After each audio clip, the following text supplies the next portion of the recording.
Hello दोस्तों, कैसे हैं आप लोग। मैं आपका दोस्त रोहित ऑनलाइन स्टडी में आपका स्वागत करता हूं। आज मैं आपके लिए करंट अफेयर्स के कुछ महत्वपूर्ण सवाल लेकर आया हूं।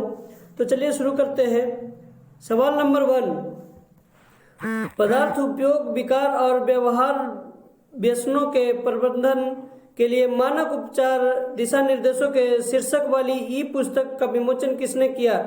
ऑप्शन ए प्रकाश जावड़ेकर, 2 नरेंद्र मोदी, सी प्रहलाद पटेल, 4 हर्षवर्धन, 5 नरेंद्र सिंह तोमर।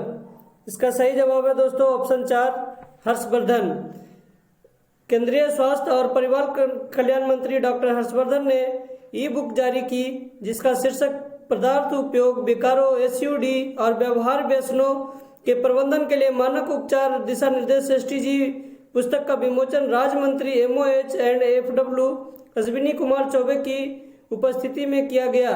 उद्देश्य पुस्तक में मादक द्रव्यों के सेवन और देश के व्यवहारिक लत से निपटने पर ध्यान केंद्रित किया गया। सवाल नंबर 2, भारत इंडोनेशिया रक्षा मंत्रियों का संवाद किस शहर में आयोजित किया गया था। ऑप्शन 1 जकार्ता, 2 नई दिल्ली, 3 मुंबई, 4 बेंगलुरु, 5 बेकासी। इसका सही जवाब है दोस्तों ऑप्शन 2 नई दिल्ली। भारत के रक्षा मंत्री श्री राजनाथ सिंह और इंडोनेशिया के रक्षा मंत्री श्री प्रभावो सम्बियांटो नई दिल्ली में आयोजित रक्षा मंत्री के संवाद के दौरान सैन्य संबंधों का विस्तार करने के लिए सहमत है। उद्देश्य दो देशों के बीच रक्षा उद्योगों और सैन्य संबंधों का विस्तार करना है और प्रौद्योगिकी साझाकरण का विस्तार करना है। सवाल नंबर 3, केंद्रीय मंत्रिमंडल ने भारत और किस देश के बीच पारंपरिक चिकित्सा पद्धति और होम्योपैथी के क्षेत्र में सहयोग एक समझौता ज्ञापन को मंजूरी दी। ऑप्शन 1 जाम्बिया, 2 बोत्सवाना, 3 जिम्बाब्वे, 4 दक्षिण अफ्रीका, 5 मोजाम्बिक। इसका सही जवाब है दोस्तों ऑप्शन 3 जिम्बाब्वे। प्रधानमंत्री नरेंद्र मोदी की अध्यक्षता में केंद्रीय मंत्रिमंडल ने पारंपरिक चिकित्सा और होम्योपैथिक क्षेत्र के सहयोग पर भारत और जिम्बाब्वे के बीच हस्ताक्षरित समझौता ज्ञापन एमओयू को मंजूरी दी है जिस पर 3 नवंबर 2018 को हस्ताक्षर किए गए थे। समझौता ज्ञापन का उद्देश्य समानता और पारस्परिक लाभ के आधार पर दो देशों के बीच चिकित्सा और होम्योपैथिक की पारंपरिक प्रणाली को बढ़ावा देना है। सवाल नंबर 4, सरकार की योजना शिक्षा क्षेत्र के फंड आवंटन को जीडीपी के %, तक बढ़ाने की है। 1 4%, 2 5%, 3 6%, 4 2%, 5 3%। इसका सही जवाब है दोस्तों ऑप्शन 3 6%। प्रधानमंत्री नरेंद्र मोदी की अध्यक्षता में केंद्रीय मंत्रिमंडल ने 21वीं सदी की पहली शिक्षा नीति यानी राष्ट्रीय शिक्षा नीति एनईपी 2020 को मंजूरी दे दी है जिसने 34 साल पुराने एनपीई 1986 को बदल दिया है। इसकी घोषणा केंद्रीय सूचना और प्रसारण मंत्री प्रकाश केशव जावड़ेकर ने की। इसके साथ मानव संसाधन विकास मंत्रालय एमएचआरडी को आधिकारिक तौर पर शिक्षा मंत्रालय एमओई का नाम दिया जाएगा। यह ध्यान दिया जाना चाहिए कि अब शिक्षा के क्षेत्र को कुल सकल घरेलू उत्पाद जीडीपी का 6% आवंटन मिलेगा। सवाल नंबर 5, राष्ट्रीय शिक्षा नीति 2020 किस निधि को स्थापित करने पर जोर देती है। ऑप्शन 1 जेंडर इक्विटी फंड, 2 शिक्षा उत्थान निधि, 3 जेंडर इक्विवेलेंट फंड, 4 सामाजिक अधिकारिता निधि, 5 उपरोक्त में से कोई नहीं। इसका सही जवाब है दोस्तों ऑप्शन 3 जेंडर इक्विवेलेंट फंड। राष्ट्रीय शिक्षा नीति एनईपी 2020 में वंचित क्षेत्रों और समूहों के लिए जेंडर इक्विवेलेंट फंड विशेष शिक्षा क्षेत्र की स्थापना पर जोर दिया गया है। सवाल नंबर 6, मूलाधार और साक्षरता पर राष्ट्रीय मिशन किस मंत्रालय द्वारा शुरू किया जाएगा? Option 1 ministry of home affairs, 2 ministry of human resources and development, 3 ministry of tribal affairs, 4 ministry of commerce and industry, 5 ministry of science and technology. इसका सही जवाब है दोस्तों option 2 ministry of human resources and development. National mission of foundation literacy and numeracy of ministry of human resources and development MHRD द्वारा 2025 तक grade 3 के से सभी शिक्षार्थियों के लिए सभी प्राथमिक स्कूलों में सार्वभौमिक मूलभूत साक्षरता और संख्यात्मकता प्राप्त करने के लिए शुरू किया जाएगा। राज्यों द्वारा एक कार्यान्वयन योजना तैयार की जाएगी।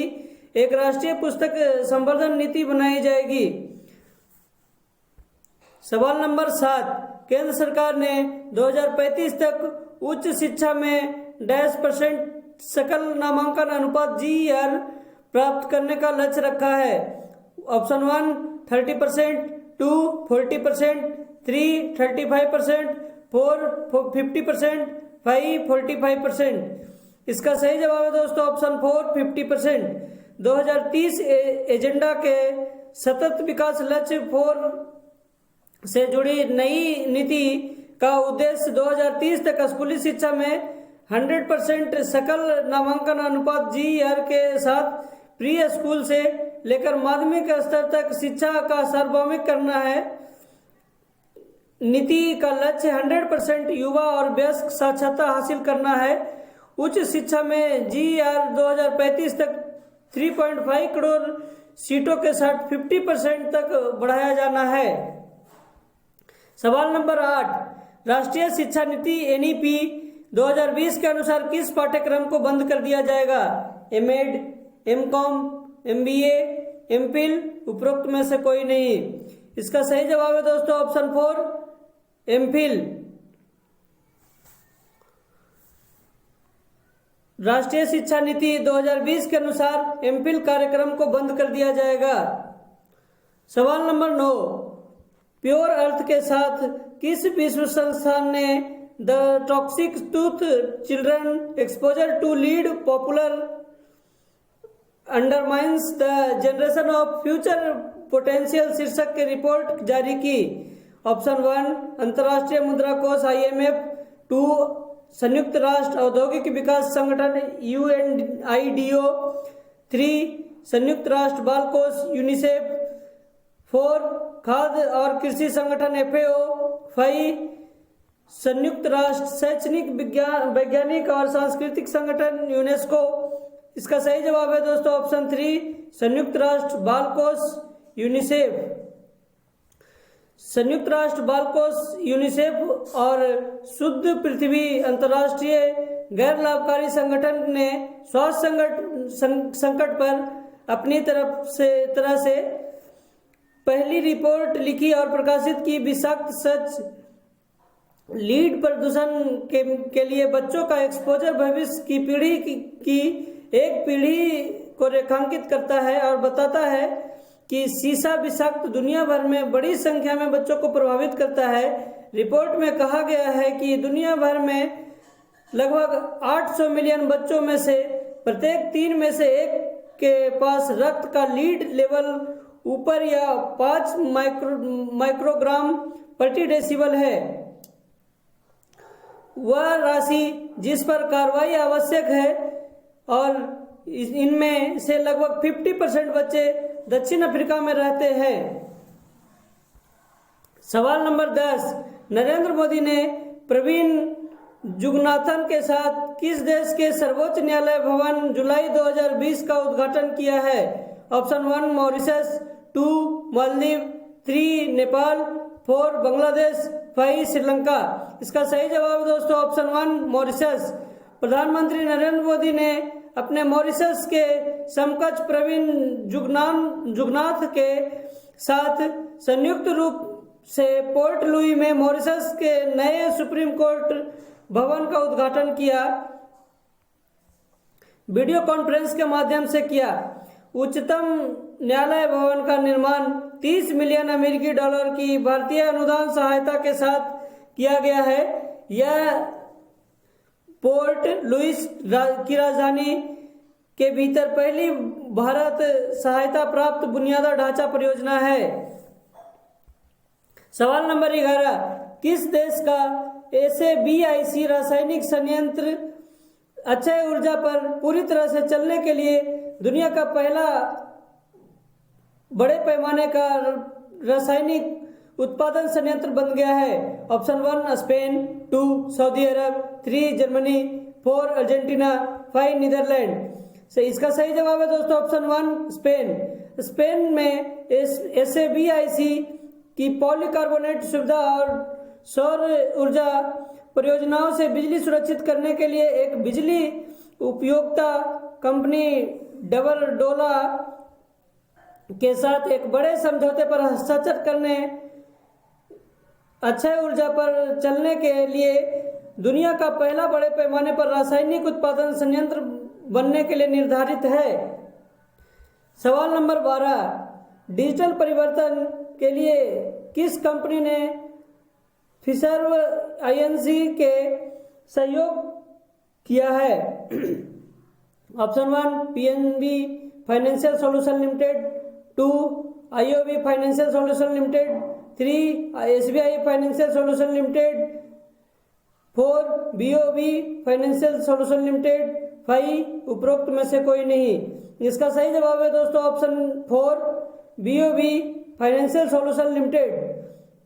BOB फाइनेंशियल सॉल्यूशन लिमिटेड ने अपने एंड टू एंड कार्ड जारी करने और प्रसंस्करण चक्र के डिजिटलीकरण को सक्षम करने के लिए फाइनसर्व INC को चुना है और अन्य नए और उच्च तकनीक वाले उत्पादों को लॉन्च का समर्थन करने के लिए, जिनमें अन्य लोगों के बीच संपर्क रहित credit card, virtual credit card शामिल है। इस परियोजना के लिए BFSL फिक्सर के लिए first vision TM end to end प्रबंधित सेवाओं को के समाधान का उपयोग करेगा। सवाल नंबर 13, उस कंपनी का नाम बताइए जिसने automotive research association of India ARAI के साथ संयुक्त रूप से उन्नत जैव ईंधन अनुप्रयोग प्रौद्योगिकी विकसित करने के लिए समझौता ज्ञापन पर हस्ताक्षर किए हैं। ऑप्शन 1 प्राज इंडस्ट्रीज, 2 टेक्नोफिल इंडस्ट्रीज, 3 तुला टेकन इंडस्ट्रीज, 4 पेट्रोसील इंडस्ट्रीज। इसका सही जवाब है दोस्तों ऑप्शन 1 प्राज इंडस्ट्रीज। प्राज और automotive research association of India ARAI ने एक समझौता ज्ञापन MOU पर हस्ताक्षर किए, जिसके तहत वे संयुक्त रूप से उद्योग और परिवहन में उपयोग के लिए उन्नत जैव ईंधन अनुप्रयोग प्रौद्योगिकी विकसित करेंगे। इस तकनीक परिवहन क्षेत्र में वायु प्रदूषण से उत्पन्न स्वास्थ्य जोखिमों को कम करने में मदद करेगी। सवाल नंबर 14, किस संगठन ने उन्नत भारत अभियान IIT दिल्ली और विजना भारती के साथ त्रिपक्षीय MOU पर हस्ताक्षर किए? ऑप्शन 1 भारतीय अंतरिक्ष अनुसंधान संगठन, 2 वैज्ञानिक और औद्योगिक अनुसंधान परिषद, 3 भारतीय विज्ञान संस्थान, 4 भारतीय चिकित्सा अनुसंधान परिषद, 5 Tata institute of fundamental research. इसका सही जवाब दोस्तों ऑप्शन 2 वैज्ञानिक और औद्योगिक अनुसंधान परिषद। वैज्ञानिक और औद्योगिक अनुसंधान परिषद उन्नत भारत अभियान भारतीय प्रौद्योगिकी संस्थान दिल्ली और विज्ञान भारती नई दिल्ली UBA के लिए CSIR की ग्रामीण प्रौद्योगिकियों और भारत के ग्रामीण विकास के लिए UBA के क्षेत्र में सहयोग और कार्यों के लिए पहुंच प्रदान करने के लिए एक त्रिपक्षीय समझौता ज्ञापन पर हस्ताक्षर किए।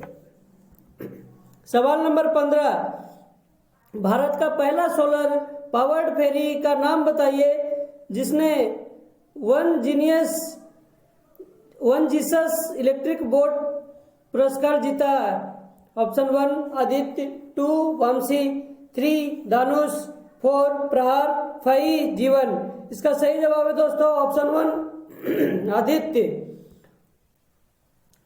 plugboats.com ने आधिकारिक तौर पर पहली बार बोट्स एंड बोटिंग उत्कृष्टता के लिए गुस्तावे ट्रोवे अवार्ड के रूप में जाने जाने वाला जीसस इलेक्ट्रिक बोट पुरस्कार के विजेताओं की घोषणा की। आदित्य भारत का पहला और सबसे बड़ा सौर ऊर्जा संचालित नौका पेइंग पैसेंजर श्रेणी के लिए डिजाइन किए गए इलेक्ट्रिक बोट्स में उत्कृष्टता के तहत गुस्ताव ट्रॉम्बे अवार्ड जीता।